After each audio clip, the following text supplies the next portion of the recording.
Hi everyone, 안녕하세요. 틴타임즈의 전나리 선생입니다. 자, 오늘은요, 발효과학에 대해서 읽어보겠습니다. The science behind fermentation. 발효 뒤에 숨겨진 과학. 발효의 비밀, 뭐 이런 의미가 되겠네요. 자, 오늘부터는 좀 단어를 좀 thorough하게 살펴보고 그 의미를 이해한 다음에 해석을 해보도록 하겠습니다. 자, 단어가 좀 많죠? 볼까요? 방금 나왔던 것처럼 오늘의 핵심 키워드로 할 수 있겠네요. 발효된 식품이 되겠습니다. 우리가 to ferment 하면은 발효를 시키다 이렇게 의미가 되겠고 fermented food라고 하면은 발효된 식품이 되겠네요. So fermentation 하면은 발효라는 명사입니다. 자, 그 다음 볼까요? Neolithic period. 우리가 신석기 시대라는 거를 Neolithic period라고 하는데요. 다른 말로 말 그대로 New Stone Age라고도 할 수가 있습니다. 자, 그 다음 세 번째 볼까요? Perishable인데요. 저 perish 하면은 뭐가 이렇게 썩다, 뭐 부패하다, 죽다 이런 의미죠. 그 perish의 형용사인데요. perishable 하면 뭘까요? 잘 상하는, 잘 썩는 이라는 의미죠. 자, 그 다음에 shelf life인데요. 우리가 보통 유통기한이라고 하면 expiration date를 얘기하는데 to expire is 유통기한이 마감이 되다죠. 그런데 이 선반에 이 물건을 저장해 두는 만큼의 수명기간이라고 해서 우리가 영어로 shelf life라는 표현도 많이 씁니다. 그래서 shelf life라고 하면은 유통기한이라고 해석을 하시면 되겠죠. 자, 동사 to wane이 나왔네요. 줄어들다. 뭐가 이렇게 점점 줄어들다, 기울다라고 할 때 쓰는 표현이죠. 자, metabolic process, 신진대사 과정을 얘기할 때 우리가 이렇게 쓸 수가 있습니다. 자, 그 다음에 옆으로, 여기를 볼까요? 자, 그 다음에 우리가 그랬죠. 발효와 관련된 얘기가 나올 거니까 이거 나올 것 같았어요. enzyme, 효소가 되겠네요. and compound is 뭐가 결합된 화합물을 얘기를 하죠. 자, lactic acid is 젖산이 되겠습니다. 자, starch, 우리가 전분이라고도 하죠. 녹말가루 전분을 영어로 starch라고 할 수가 있고요. 자, 그 다음 볼까요? oxidation 하면은 산화 혹은 산화 작용이라는 의미가 되겠죠. 이렇게 oxygen이 들어가는 거는 산소와 관련된 것, 공기와 노출됐을 때. 그렇죠? 자, 그 다음에 condiment. condiment라는 거는 조미료, 양념이 되겠습니다. 우리가 어디 식당 같은 데 가도 이렇게 후추라든지 뭐 소금, 이렇게 소스 같은 거 모아둔 섹션에 보면은 이렇게 위에 condiments라고 쓰여 있는데요. 바로 조미료통을 모아놓은 섹션을 얘기를 하는 것이죠. Fermented foods have a long history in many cultures, having existed for millennia, dating back to the Neolithic period. 네, 발효 음식의 역사는 여러 문화권에서 아주 오랜 역사를 가지고 있다고 합니다. 즉 수천 년 동안 존재해온 그런 역사인데요. 뭐 거슬러 올라가 보자면 신석기 시대까지 거슬러 올라갈 수 있다고 하네요. Civilizations have historically fermented food to preserve perishable food and extend its shelf life. 그렇죠. 이 문명 사회들은요, 역사적으로 오랫동안 이제 계속 음식을 발효시켜 왔는데 그 목적이, 주된 목적이 뭘까요? 보존하기 위해서인 거죠. 썩기 쉬운 음식을 잘 보존하기 위해서. 그리고 유통기한을 최대한 늘리기 위해서 여러 가지 방법의 fermented food를 만들어 왔습니다. Yet the popularity of fermented foods has not waned, even with the invention of refrigerators and other preservation methods. 자, 그러면 냉장고라든지 각종 기기가 발달한 요즘은 어떨까요? 자, 이렇게 발효 음식의 인기는 여전히 사그라들거나 줄어들지 않았는데요. 심지어 우리가 이렇게 냉장고가 발명되고 다른 여러 가지 보존 방법이 있음에도 말이죠. From kefir to soy sauce to kimchi to yogurt, fermented foods are everywhere nowadays, appreciated for their health benefits. 맞아요. 자, 우리가 kefir라는 거는 우유나 양젖을 발효시킨 음료가 되겠습니다. 거기서 간장, 우리나라 김치도 대표적인 발효 음식이죠.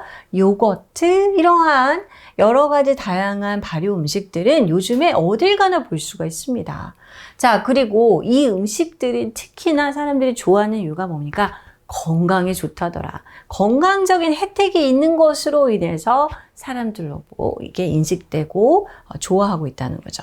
However, what exactly goes on during the fermentation process?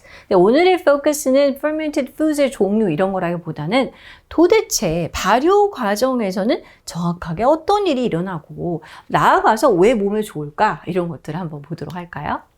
Fermentation is a metabolic process that involves the breakdown of sugars into simpler compounds by enzymes of microorganisms in the absence of oxygen.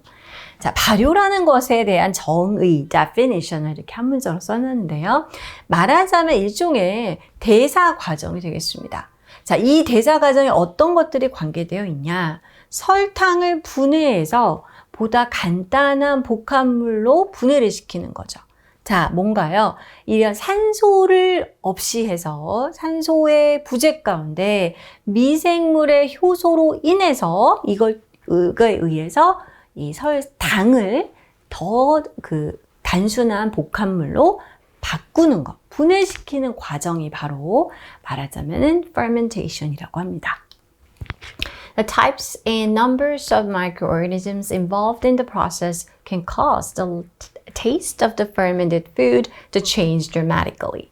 자, 그런데 우리가 발효 음식이 갖고 있는 그 독특한 테이스트가 있잖아요. 플레이버가 있는데 여기 보니까 이렇게 이러한 메타볼릭 프로세스에 연관이 있는 이 미생물의 유형이라든지 숫자라든지 이러한 것들이 뭘 유발을 하냐면은 바로 이 발효 음식의 맛을 아주 극적으로 변화시키는 데 기여를 하게 된다는 거죠.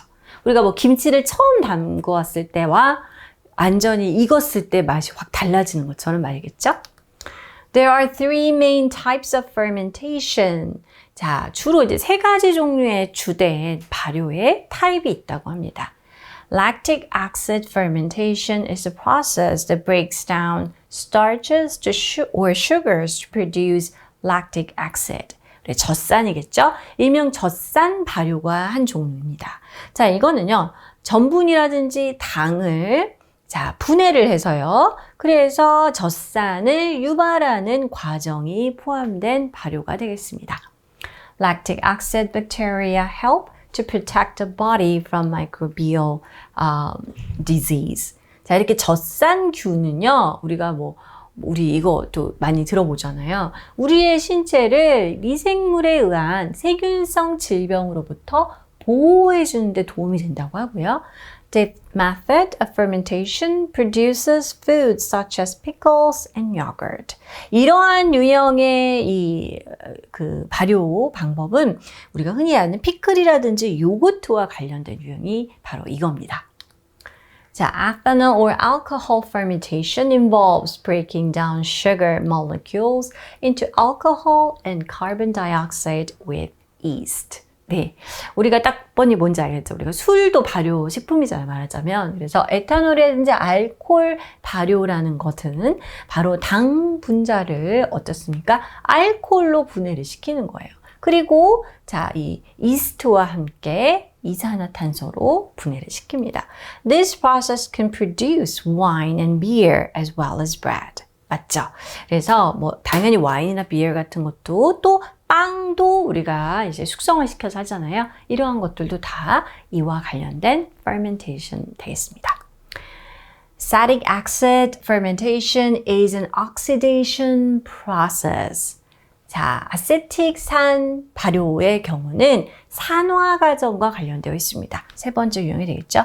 It converts sugar from grains or fruits into vinegar or condiments like apple cider vinegar. 자, 이런 경우는요, 이 곡물의 당 혹은 과일의 당을 갖다가 식초 혹은 조미료들, 예를 들면 사과 식초와 같은, 사과 사이다 식초와 같은 것으로 바꾸는 그러한 것에 관여를 합니다.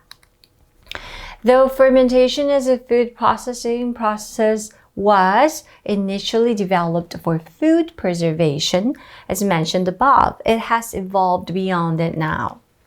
자, 우리가 이렇게 음식을 가공하는 과정으로서의 발효로서 처음에는 개발이 된 게 맞죠?